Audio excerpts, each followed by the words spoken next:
Hey guys, my name is Wilson. Today we're going to be talking about how do you calculate your food cost. Now, first and foremost, why is food cost so important? There are basically three types of costs that would determine whether your business goes bankrupt or whether you would be having a thriving restaurant business. The three types of expenses are your rental costs, your labor costs, and your food costs. So these three things adds up to close to 75 to 90% of your revenue, okay? So what that means is that if you can control one sector and one component of this cost, you're gonna be able to maximize the amount of profit that you can bring home, okay? And in the food and beverage world nowadays, the margins are already thin enough. We're talking about 5 to 10%. So what that means is if you learn how to calculate, and when you learn how to calculate food costs, you're gonna be able to better control this item. And when you can better control this item, that means that you can have a bigger pot and bigger profit that you can bring home, which is the reason why today we're going to be talking about how are you going to be able to calculate your food cost. So now that you understand the importance of why food cost is so important, I also want to bring to you the three benefits of actually understanding it, okay? It is because the first benefit is so that way you can strategize and engineer a new menu. There are items on your menu that once you calculate the food cost, you understand and you would know that does not make sense, because these items, every time you sell one, you're losing money. Because for example, if the cost of your burger is like $8, but you're selling it for only $12, then that means that your cost of goods sold is way too high to sustain this product. That means you're not making money from this product. Aside from cost of goods sold, you also need to account for your labor, your rent, and everything. And when you count everything within this item, it's not making money, then why are you selling it? Same thing goes with actually creating new items.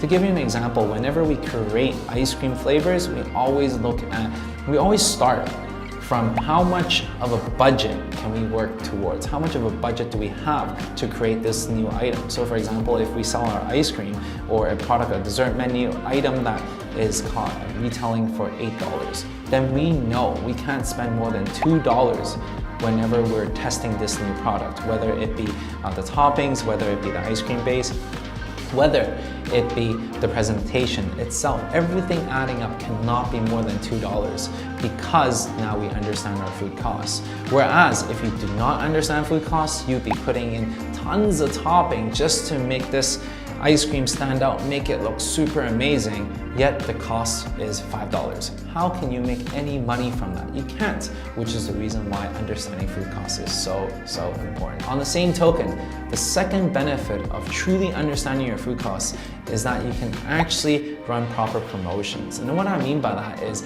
if you're running promotions, so many of us are running promotions, but we don't even know if we're making money or not.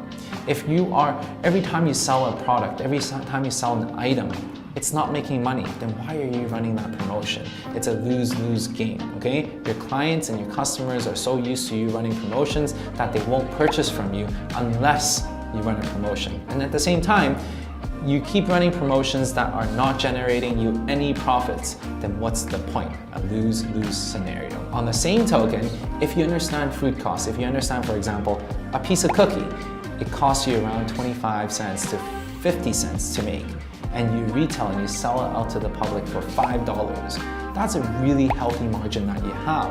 And if you want to use your cookie as a promotional item where, you know what, come and buy a cookie for 50% off, tons of people will be flooding in.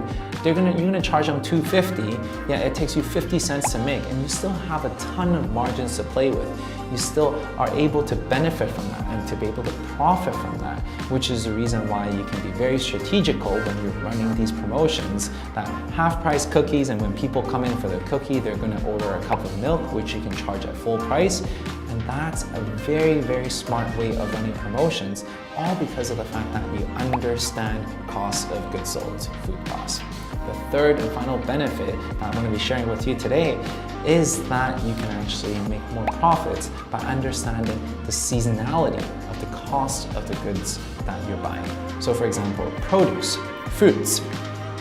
Whenever we have any summer promotions, we usually buy our strawberries or our mangoes at the peak at the most supply, time that the produce is being harvested, we buy a ton of it and then we cut it up and then we freeze it, so then that way we have an ample supply of ingredients. Why do we do that? It is because mangoes don't always come that cheap. Usually within a month time, they become more and more expensive as the season fades on. But because of the fact that we understand cost of goods sold, we're able to strategize, buy them in bulk, buy them and store them. And then now, throughout the season, we can actually control costs and thus bringing us much more profits at the end of the day. So now that you understand why it's so important, some of the benefits, and with more advanced strategies of how to use food costs, we're going to dive right into how are you going to be able to calculate your food costs for your restaurant. Before I do that, I'm going to explain to you a little bit more about food cost. Food cost is basically, usually comes in a percentage form, okay? And what I mean by that is usually it's the cost of making that food item. It's the direct cost, okay? What I mean by that is inventory, all the ingredients that it takes to create that item. We're talking about, for example, if we're talking about ice cream, okay? We're talking about the cups, we're talking about the napkins, we're talking about the dry ice that we have, we're talking about the milk, we're talking about the powders, the sugar, the topping. These are all the ingredients that goes into making this item, okay? And on top of that, we need to add in the direct cost of preparing the ice cream. So what I mean by that is, before we actually have that ice cream, we need to create a mix that we can pour into that ice cream machine that churns out soft serve. Now, for us to have the labor to create this box of mix, that itself is a direct cost that goes into creating the item, not just the ingredient cost. So for example, I need to have a labor, I need to find a staff to pour all the ingredients in this bucket, blend it up, and then pour it into the machine to make the ice cream. For example, if it takes my staff an hour to create this product, then I would add this hour into our food costs as well. To give you a better example with numbers, just to simplify everything, okay? In an ideal world, the ideal food cost of how much it takes. 50 cents for the cone, okay?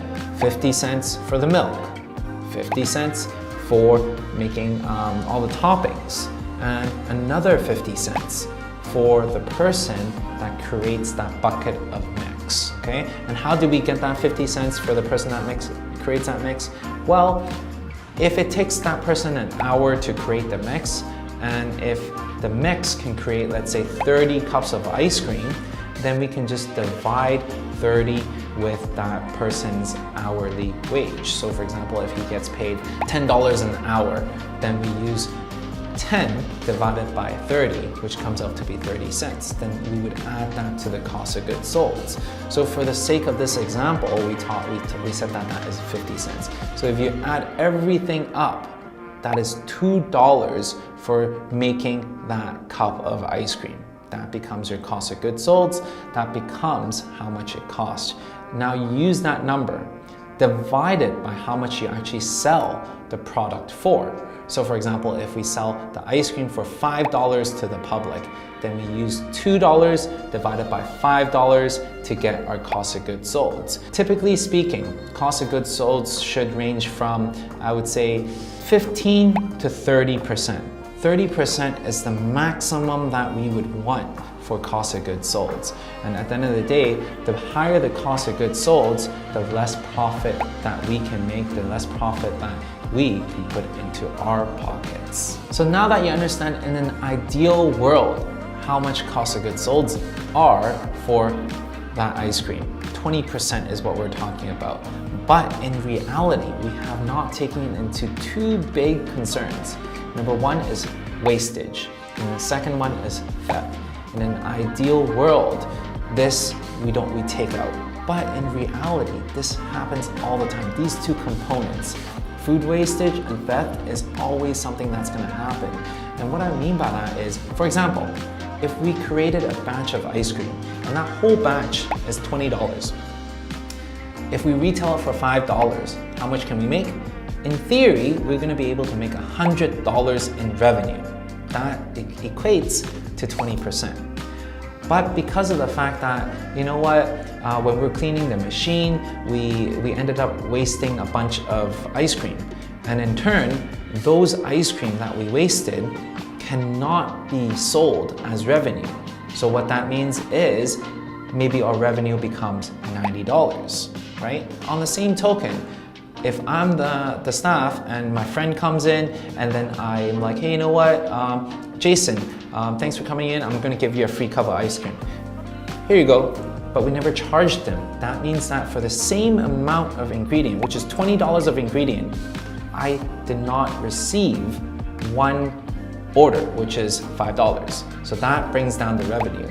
In addition to all the wastage, so you can now imagine in reality that maybe the revenue that we bring in is only $80 instead of $100. With this calculation, we use $20 divided by $80 to get the real actual cost of goods sold, which becomes 25% versus in an ideal world, a 20% cost of goods sold.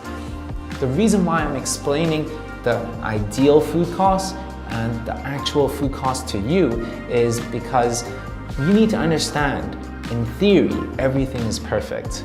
However, our job as owners, we need to understand what is realistic, what is it, and how we can control our cost of goods sold. So now that we understand the two biggest components, food wastage and theft, we're gonna have to keep a lot of close eyes to maintain and to take this element and to prevent these things from happening to ensure that our cost of goods sold is at an optimal percentage. Now, how can we do that? Then we can have better processes, for example, cleaning, better processes of optimizing the food ingredients that we use, better processes to understand and to prevent people from stealing and giving away and comping different meals.